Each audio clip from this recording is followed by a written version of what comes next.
Yo and hello everybody, Mike here, baseball collector. Happy Monday, start of a new week. And today I have got an SGC submission back. That's right, I'm wearing the right hat today for the proper submission. And I will say overall, color me impressed. Absolutely color me impressed. I have always and long felt that SGC currently is the best grading company. I don't disagree with people that say that and that call me stupid for using PSA and for being a slave to the set registry. All those things are true and all those things are not changing despite this experience. So I'll just end that debate right now. But I will say that SGC does a great job. These are all cards that were turned in during the National on Thursday morning of the National. And I got them back today. So we are a week and a half essentially from that, just over a week and a half, 10 days-ish, literally door to door. And that's impressive customer service. How about the price? $15 a card. Yep, can't beat that. That's pretty good. Great service, great fast response time, cheap price, relatively cheap price. And these are also all cards that PSA deemed unworthy to be in their slab because they were given some designation, which I will go over. I kept most of the response holders, I guess, from PSA. You'll see that in a second, what they deemed the card as, what the flaw was as to why they would not slab it. There are 21 cards in this order, and I have 21 slabs. So I am excited to show this to you guys. Look, will there ever be a reason I would convert to SGC? Sadly, no. I am so far down the rabbit hole with PSA that it is what it is. And I'm not mad about that. I don't care. I'm not upset. Do I like SGC? Yes, as a company. Do I like their holders? No. I actually think the Tux is pretty butt ugly. There are certain cards it looks good with, but most cards, I'm not a fan of the Tux and the way it looks aesthetically. And I'm also a person who wants my collection to all be the same. I don't want a Frankenstein collection. So although there are some cards in this order that I'm going to keep, I have more than a few SGC slabs in my collection. And, they're just going to be the anomaly and not the rule. I'm not going to convert to doing only SGC now, even though I think they're the far superior company. I totally agree with that on every level. I'm really anticipating and hoping that now that SGC is owned by collectors, that there will be some type of at least merged set registry between those two companies. That would be great because I would say 99% of my slabs are either PSA or SGC. And so that would really help a lot. And is that the end of the world if they don't? No. I still count these cards as part of whatever you're going to see as part of my collection, all that stuff. I just am, I still prefer PSA slabs, period, paragraph. So criticize, disagree, whatever you want to say, that's fine, but that's just how I feel about it. But very interesting return. I'm going to show you guys what we got back. And again, most of them are from Grail collection cards. Some of them are from other things that I bought raw and sent into PSA that were rejected. So they're personal cards for me, and I'll distinguish those as I go through them. And yeah, these will all the ones I'm not keeping will be going off to Greg Morris to be sold. So yeah, let's get into it. Hang on one second.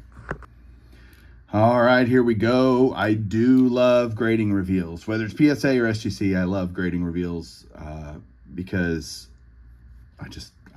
I like cards being in slabs. Here's the first one, 1972 Topps Walt Garrison. This was a Grail collection card. As you see there, it came back min size required. Do not holder. Well, SGC disagreed. Not only did they holder it, they gave it a 6.5. I love that. Yeah, that's pretty awesome. I don't know if that's his rookie or not. I do want to look up because again, this was $15 a card. And so what I'm going to tell you is what I kind of put down as, you know, basically a value in the grade that they assigned. So this Walt Garrison is about $100 in a 6.5. So yeah, good deal. All right. Next up, 1972 Roger Staubach rookie, min size required. Hey, they were right the first time. So this one got an authentic minimum size not met. So what I love at least is that SGC slabbed it and called it authentic and said why it's not a numerical grade. But even in an authentic, you know, this is a $60 card like this, give or take. So that's awesome. The one I'm going to keep is this one. This was also a minimum size required. I don't have all the labels on these because either I threw them away from really old submissions, or Chris Sewell gave me some cards at the National from one of his PSA orders, and I literally turned them in like this to SGC with whatever PSA deemed to be wrong with them, and they just disagreed. Like, they knew PSA had graded this card and rejected it for whatever reason. So both the Staubachs were minimum size. This is the one I'm going to keep in my collection because I don't have a Staubach rookie, and being a Cowboys fan, I would like one. So this is a PSA 5. So that's going in the old PC right here. This is one of those that Sewell gave me. This is a Grail collection card. It was a min size for the Larry Zonka 1969 tops. Again, SGC disagreed. They gave it a 6. So that's cool. This card in this grade is about $50. So not a very expensive card, but I'm making 2 stacks. These are the ones that are going to be sold. These are the ones I'm keeping. All right, next up is 71 Topps Nolan Ryan. Now there's 3 of these. All 3 were min size. There's one, there's the next one. And I don't have the 3rd label because Sewell gave it to me at the show, but we had 3 of these, min size. And they do that a lot for 71 Topps, but this one got a SGC 6. Very nice.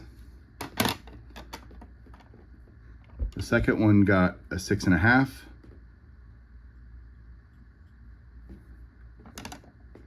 And the third one got a 6.5. So on the Ryans, the 6 is about $300, the 6.5 about $350. So definitely worth trying to get it graded. And that's kind of when I look at it, I don't look at it necessarily card by card, but I do look at it overall and say, all right, it's going to cost us X dollars to grade all these. What's the value we're adding by getting them graded? And usually that works out. This was min size required, 71 Topps Jim Palmer. SGC disagreed, 6.5 on that. I think 6s to 7s on these 71s is very nice. Who's this? Thurman Munson. This is another Sewell card. This is a Grail collection card. Min size required. SGC 4. Yeah, that's got to be one of the greatest catcher cards of all time, right? Munson making the tag, the huge rookie cup. So awesome. Thurman Munson's first solo card, right? All right, next up we have a 71 Topps Brooks Robinson. This was considered miscut. This was a card I bought from a guy named Bobby, and it came back. And I had bought that other, the one that graded for Roger Staubach from Bobby as well. So these are personal cards. And so this one, miscut. Nope. How about a 6? SGC 6. That goes over here because that's my card. And then Ted Simmons. This was Ted Simmons rookie that was min size. How about a SGC 4? And a 4, this is not an expensive card. It's literally like 15, 20 bucks. So if this was the only card you were going to send in to grade, it probably shouldn't be graded because it's not expensive in this grade. But this was more an experiment than about the dollars and cents of it. 70 Topps Mets Celebrate. This is definitely a low dollar card. Again, a $15, $20 card in the grade that it got. But it's not miscut. It got a SGC 6. It's got Nolan Ryan on it, third from the left. Pretty awesome. Bob Gibson. This was a personal card that I had sent off a long time ago, and it was, I don't have the rejection label, but it was a miscut or something like that. And it's pretty badly cut on the back, but it's still got a 4 from SGC.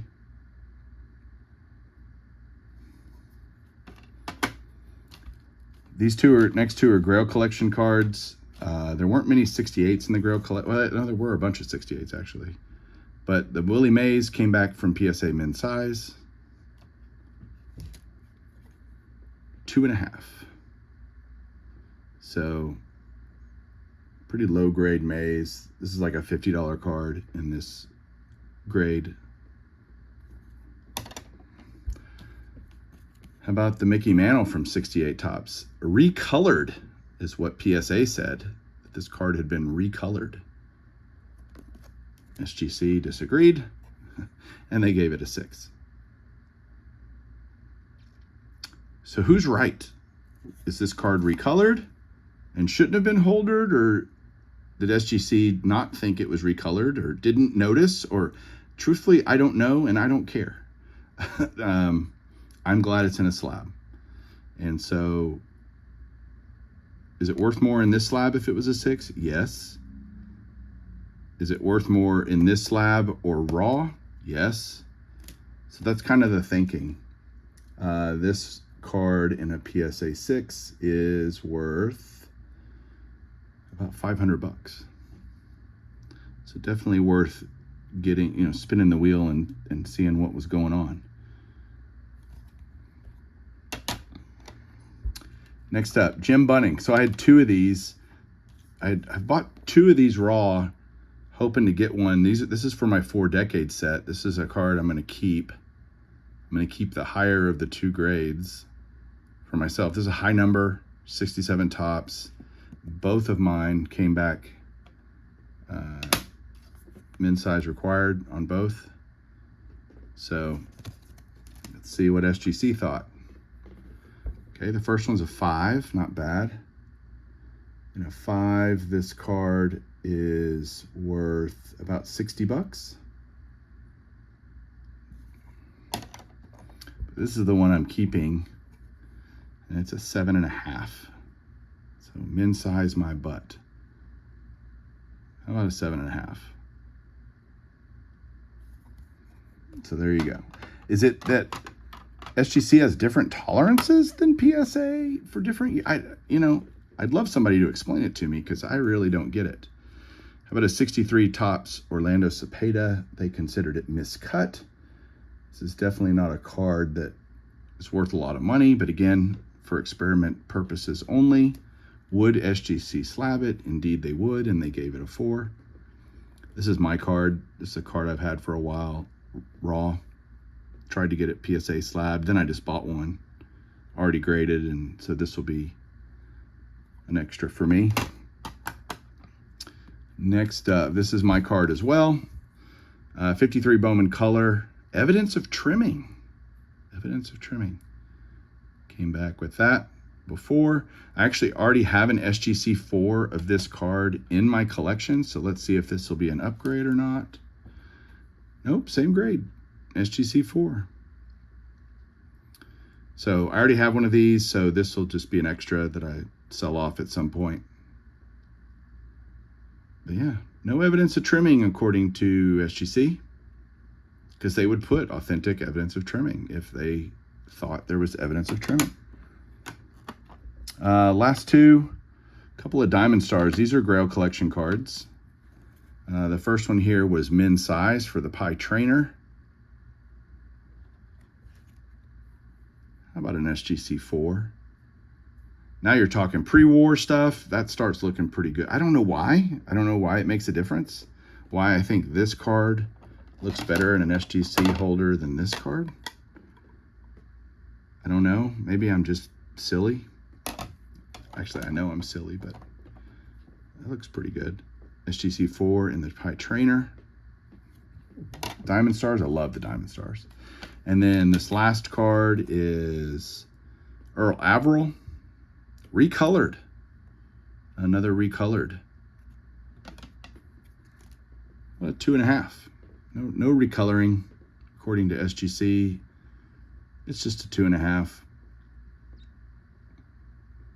So yeah. There you go, guys. So let me know down below what you think. There's the 21 cards that I turned in at the National. Got them back already. Super thrilled to have them back.